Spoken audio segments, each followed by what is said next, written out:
والصلاة والسلام على أشرف الأنبياء والمرسلين وعلى آله وأصحابه وأهل بيته أجمعين. أما بعد فأعوذ بالله من الشيطان الرجيم. بسم الله الرحمن الرحيم. ألا إن أولياء الله لا خوف عليهم ولا هم يحزنون الذين آمنوا وكانوا يتقون. صدق اللہ العظیم. عزیزان ملت اسلامیہ، خطبہ مسنونہ کے بعد جس آیت مقدسہ کی تلاوت کی گئی اس کے متعلق کچھ باتیں عرض کرنے سے قبل ساری کائنات کے مرکز عقیدت نبی آخر الزمان خاتم پیغمبران سردار مدینہ تاجدار مدینہ صلی اللہ علیہ وآلہ وسلم کی بارگاہ اقدس عقیدت و محبت کے ساتھ درود پاک کا ہدیہ پیش کر رہے ہیں. اللہم صلی علی سیدنا و شفیعنا و حبیبنا و نبینا و مولانا محمد وآلہ وسلم صلاۃ و سلام علیک یا رسول اللہ صلی اللہ تعالی علیہ وسلم. عزیزان ملت اسلامیہ، بزرگوں کی یاد قائم کرنا، ان کی محفلوں کو سجانا، رچانا، بسانا سب کے بس کی بات نہیں ہے، بلکہ اس کے لیے خاص ان بزرگان دین کی توفیق اور سعادت ہوتی ہے. اللہ تبارک و تعالی جسے اس توفیق سے نوازتا ہے وہی لوگ اللہ کے محبوبوں کی یاد قائم کرتے ہیں اور ان محفلوں کے اندر شرکت کیا کرتے ہیں. وہ لوگ قابل مبارکباد ہیں اور لائق تحسین ہیں، صد احترام ہیں جنہوں نے یہ محفل رچائی ہے. اللہ تبارک و تعالیٰ سے دعا ہے کہ اللہ تبارک و تعالیٰ اس محفل کو اپنی بارگاہ میں قبول و مقبول فرمائے.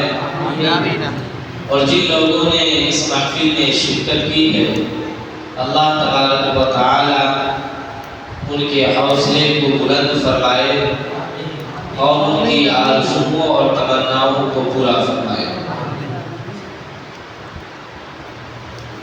اعلیٰ حضرت امام احمد رضا علیہ رحمۃ الرضوان حضور سیدنا غوث پاک رضی اللہ تعالی عنہ کی شان میں فرماتے ہیں، واہ کیا مرتبہ اے غوث ہے بالا تیرا، واہ کیا مرتبہ اے غوث ہے بالا تیرا، اونچے اونچوں کے سروں سے ہے قدم اعلیٰ تیرا.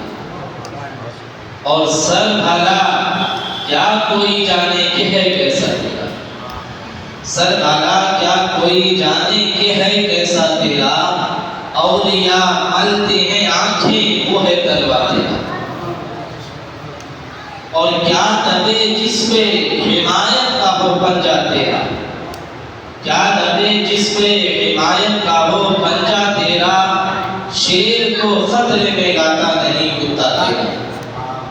اور تیری سرکار میں لاتا ہے رضا اس کو شفیع، تیری سرکار میں لاتا ہے رضا اس کو شفیع، جو میرا غوث ہے اور لاڈلا بیٹا ہے.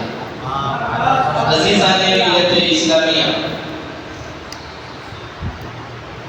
علماء کرام کی زبانی ہم نے اور آپ نے یہ سنا ہے کہ حضور غوث پاک رضی اللہ تعالی عنہ کی شان تمام ولیوں میں سب سے بلند ہے. تمام ولیوں کے آپ سردار ہیں اور آپ کا قدم مبارک تمام ولیوں کی گردن پر ہے.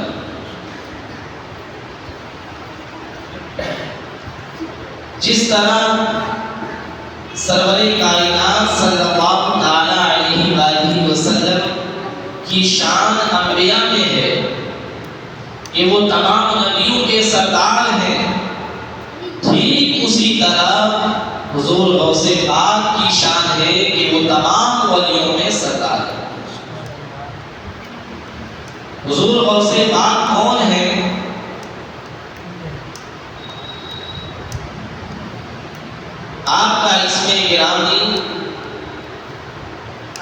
القادر جیلانی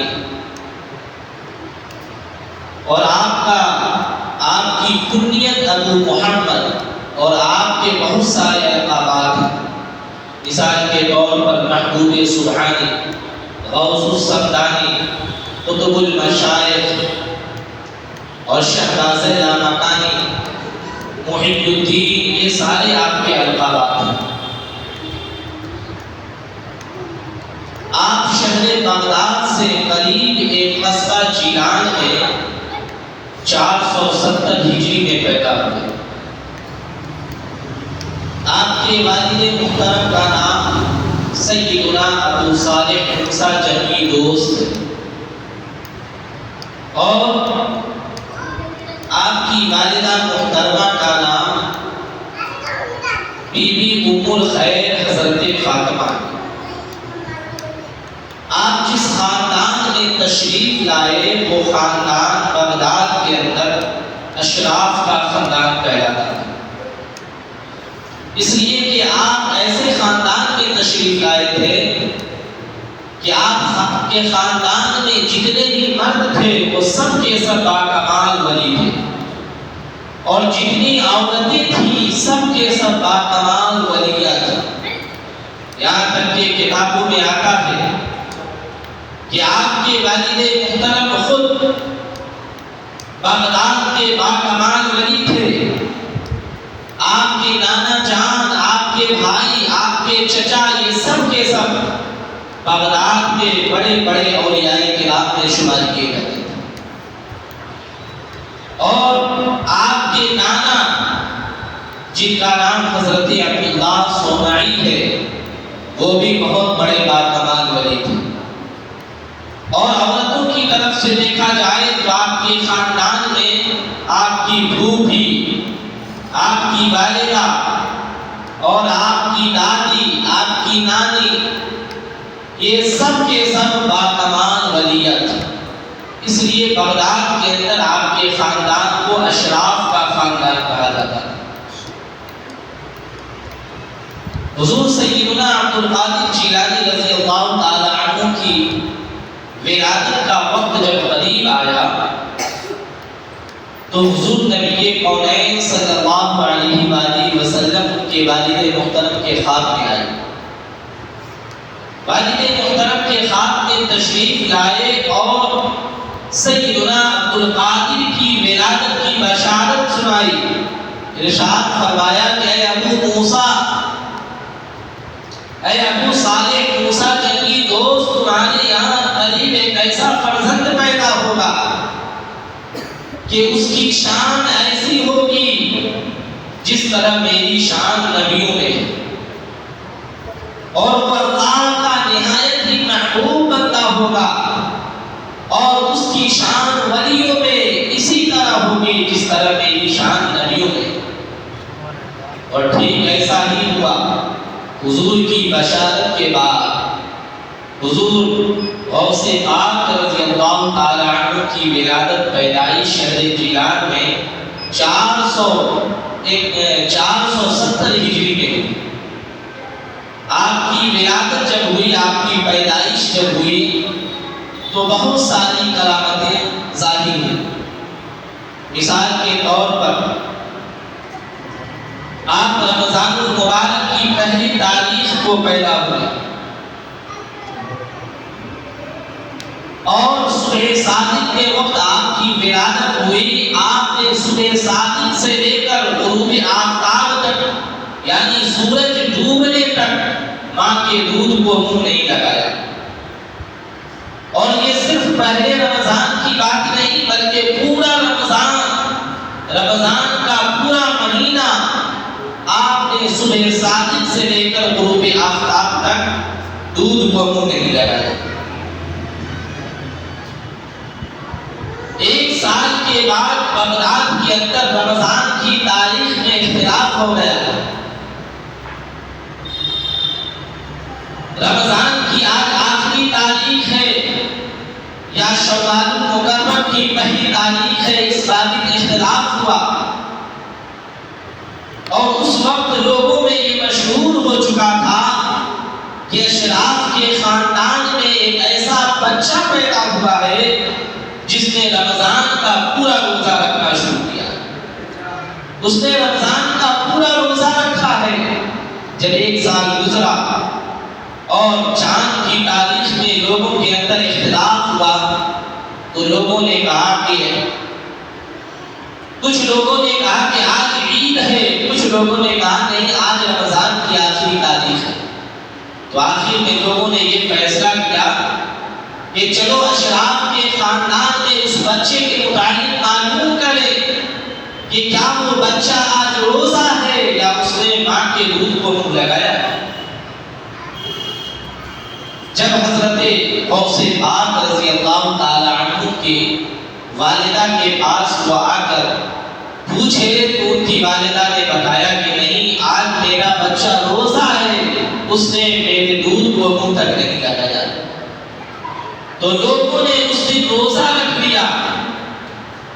تو اس سے معلوم یہ ہوا کہ غوث اعظم رضی اللہ تعالی عنہ بچپن میں لوگوں کو ہدایت عطا فرما رہے ہیں اور ان کے روزے سے لوگ اپنا روزہ یاد کر رہے ہیں اور سمجھ رہے ہیں کہ آج رمضان کی آخری تاریخ ہے۔ تو حضور سیدنا غوث اعظم رضی اللہ تعالی عنہ رشد و ہدایت کے منبع تھے۔ جب کئی لوگ پھنس جاتے تھے کسی معاملات میں تو ان کے معاملہ کو دیکھا کرتے تھے کہ وہ آج کیسا کر رہے ہیں اور پھر ان کے معاملے کو دیکھ کر فیصلہ لیا کرتے تھے۔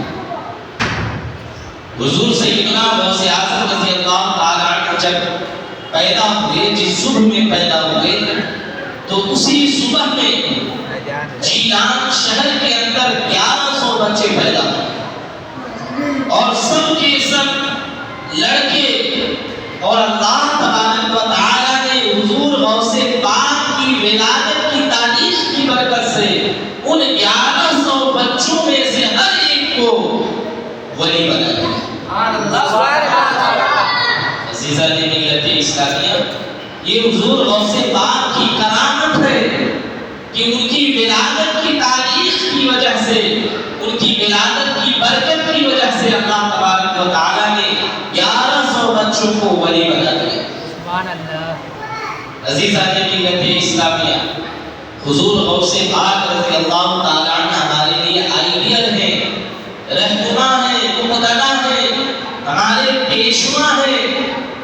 ہمیں چاہیے کہ ہم ان کی اتباع کریں، ان کی پیروی کریں، ان کے نقش قدم پر چلیں، ان کی سوانح عمری کو معلوم کریں اور اپنی زندگی کو ان کی زندگی کے سانچے میں ڈالیں۔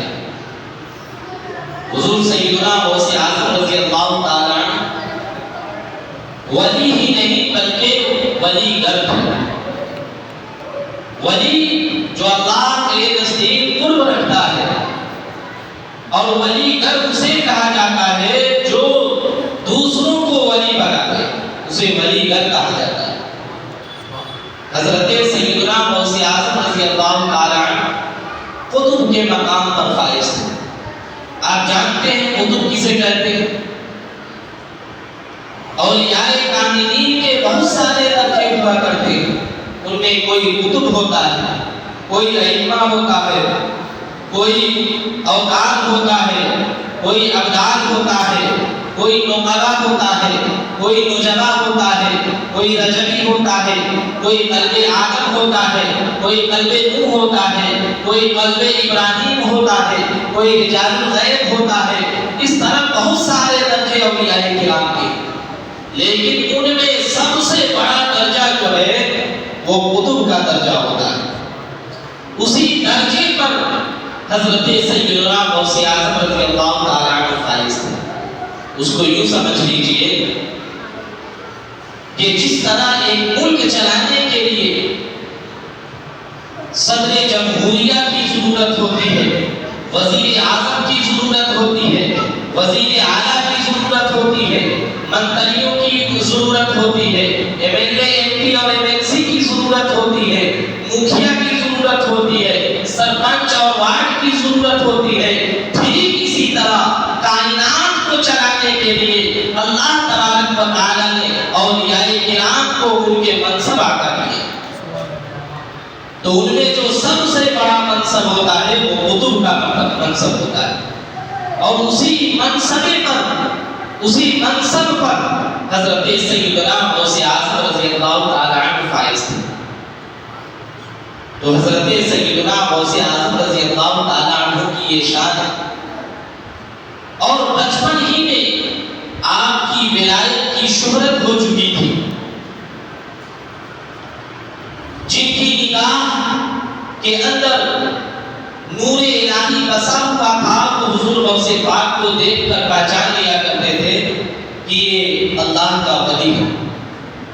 چنانچہ جب وہ مکتب میں پڑھنے کے لیے تشریف لے جایا کرتے تھے تو استاذ بچوں سے کہا کرتے تھے کہ اللہ کا ولی آ رہا ہے، غوث آ رہا ہے، قطب آ رہا ہے، اے بچوں اس کے لیے راستہ چھوڑ دو، جگہ خالی کر۔ تمام بچے حضور غوث اعظم کے لیے راستہ چھوڑ دیا کرتے تھے، جگہ خالی کر دیا کرتے تھے۔ تو یہ ایسے باکمال ولیوں کے سردار تھے کہ بچپن ہی میں ان کے غوث ہونے، قطب ہونے اور ولیوں کے سردار ہونے کی شہرت ہو چکی تھی۔ عزیزان ملت اسلامیہ، اور حضور غوث پاک کی تو بہت ساری کرامتیں، بہت